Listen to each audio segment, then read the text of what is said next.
عمرك حسيتي ان انت دايما على اعصابك، وان انت بتتعاملي مع حد خايفة تغلطي او خايفة تزعلي، وماشية كأنك فوق لغم، ومضطرة انك انت تحسبي كل كلمة قبل ما تقوليها، ودايما في الاخر حاسة انك انت المذنبة؟ لو ده حالك فانت غالبا في فخ الاستغلال العاطفي.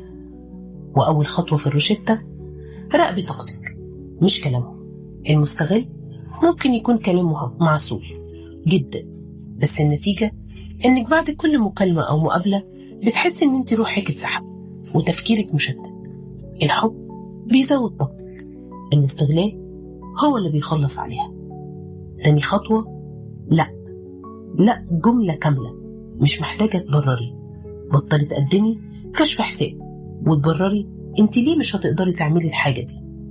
اللي بيحبك هيحترم حدودك، لكن اللي بيستغلك هيحاول يحسسك بالذنب ويكسر كلمتك ويخليكي دايما محتاجة ليه. الخطوة الثالثة: اتصالحي مع فكرة انك انت تكوني قاسية في نظرها. اول ما هتبدأي تحمي نفسك، الشخص المستغل هيقلب عليك الترابيزة وهيقولك انك انت اتغيرتي وبقيتي انانية. وافقي على الوصف ده بابتسامة، لان سلامك النفسي اهم بكتير من رضائهم الذاتي. الخلاصة: الاستغلال العاطفي بينتهي اول ما بتبطلي تخافي من خسارة الشخص اللي بيستنزفك.